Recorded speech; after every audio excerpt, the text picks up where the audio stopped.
یہ ہماری سگڑ بہو ہے، ہر کام کا طریقہ اور سلیقہ اس کو آتا ہے، اور چائے تو بہت اچھی بناتی ہے۔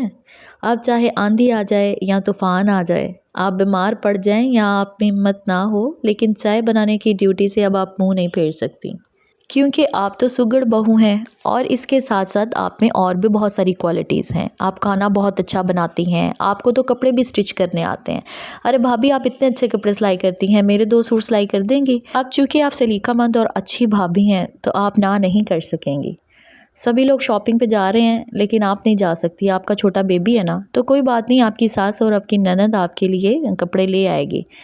اور آپ وہی پہن لیں گے ان کی پسند کے، کیونکہ آپ تو اپنی پسند رکھتی نہیں۔ آپ اتنی اچھی ہیں کہ آپ کو جو مل جائے آپ کھا لیتی ہیں، آپ اتنی اچھی ہیں کہ آپ کو جو مل جائے آپ پہن لیتی ہیں، آپ کی اپنی کوئی پرسنل چوائس ہی نہیں ہے۔ اور چونکہ آپ ایک اچھی بہو ہیں تو جب سے سسرال میں آئی ہیں تب سے اپنی سیلف رسپیکٹ کا خیال کیے بغیر اپنی محبت، اپنی بے پناہ سروسز اپنے سسرال والوں کو پرووائڈ کر رہی ہیں۔ شروع میں تو سب لوگ آپ کی تعریف بھی کریں گے، لیکن آہستہ آہستہ یہ چیز معمولی ہوتی جائے گی، سب کو آپ کی مزدوری کی عادت پڑ جائے گی اور وہ تعریفیں کہیں ختم ہو جائیں گی، لیکن آپ کی ایکسپیکٹیشنز ختم نہیں ہوں گی۔ آپ اندر ہی اندر جھٹپٹائیں گی، تل ملائیں گی کہ میں ایسا کیا کر دوں، ایسی کیا خدمت کر دوں ان کی کہ پھر سے میری تعریفیں ہو جائیں، لیکن اب یہ چیزیں ان کے لیے ایک معمولی سی بات بن چکی ہیں۔ اچھا، یہ شروع والا وقت نا بڑا خوبصورت ہوتا ہے، اس ٹائم میں سب کچھ اچھا ہی ہو رہا ہوتا ہے، تعریفیں بھی ہو رہی ہوتی ہیں اور انجوائے بھی کر رہے ہوتے ہیں زندگی کو، اور یہ وقت پھر واپس نہیں آتا۔ خیر، دوسری طرف چلتے ہیں، اب ایک اور نئی بہو آتی ہے فیملی میں،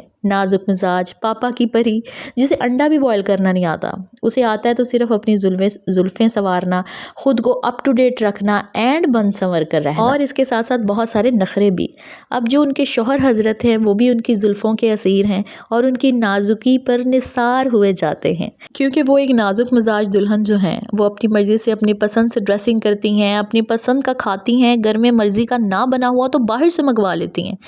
کچن میں سب کے لیے ہلکان نہیں ہوتی، اسی لیے کسی کو ان سے کوئی امید نہیں ہے تو کوئی گلہ بھی نہیں کرتا۔ ہاں، جب سسرال والے کہہ رہے ہوتے ہیں نا کہ یہ ہماری بہو ہے، اس کو تو کوئی کام کرنا آتا ہی نہیں ہے،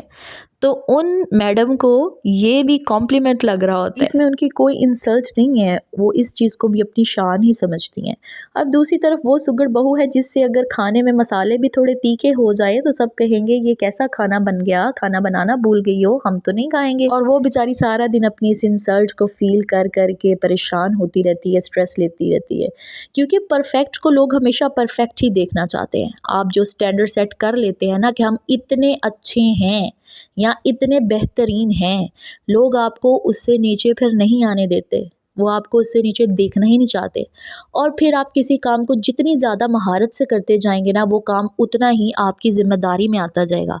آپ پر ذمہ داریوں کے اتنے بوجھ آئیں گے کہ بس آپ اس کے نیچے دب ہی جائیں گے۔ اب آپ مجھے یہ بتائیں،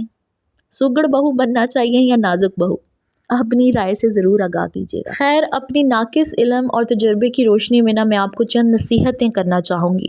آپ کو اس میں سے جو بھی پسند آئے اسے اپنانے کی کوشش کیجیے گا، انشاءاللہ زندگی میں آسانی آئے گی۔ سب سے پہلی بات، اتنا اچھا بنیں جتنا آپ کا سٹیمنا آپ کو اجازت دے، اپنی لمٹ کراس مت کریں، ورنہ آپ ذہنی اور جسمانی تھکاوٹ کا شکار ہو جائیں گی اور سب کو خوش رکھنے میں خود کو ذہنی سکون سے دور کر لیں گی۔ اب یہاں میں یہ ہرگز نہیں کہہ رہی کہ بس سارا دن بستر توڑیں اور ذمہ داری جیسی کوئی بھی چیز خود پر عائد مت کریں، میں بس اتنا کہہ رہی ہوں کہ آپ کے آنے سے پہلے بھی اس گھر کا نظام چل رہا تھا نا، تو آپ نے آ کے اتنی ہی ایفرٹس پٹ کرنی ہے جتنی آپ کی کیپیسٹی ہے۔ دیکھیں، سب کا سسرال ایک جیسا نہیں ہوتا اور حالات و واقعات بھی ایک جیسے نہیں ہوتے، تو یہ آپ کو خود ڈیسائیڈ کرنا ہے کہ آپ کیا بہتری لا سکتے ہیں۔ نمبر 2، اپنی کیپیسٹی کے مطابق رشتوں میں انویسٹمنٹ کریں۔ دیکھیں، دین اسلام میں سسرال کی خدمت فرض نہیں ہے، شوہر اور بچوں کی ذمہ داری کی بات ہوتی ہے، لیکن وہی دین ہمیں جانوروں تک کے حقوق اور انسانیت بھی سکھاتا ہے، کیونکہ درد دل کے واسطے پیدا کیا ہے انسان کو، ورنہ عطایت کے لیے کم تھے کیا قروبیا۔ تو جہاں ضرورت ہو وہاں مدد اور خدمت ضرور پیش کریں، کیونکہ جب ہم نے ایک کمیونٹی میں رہنا ہے، ایک گھر میں رہنا ہے، تو وہاں سب کو ہی ایک دوسرے کی ضرورت ہے۔ اگر آپ کسی کے لیے اویلیبل نہیں ہوں گی تو کوئی آپ کے لیے بھی نہیں ہوگا، تو اپنی کیپیسٹی کے مطابق اپنے رشتوں میں انویسٹمنٹ ضرور کریں۔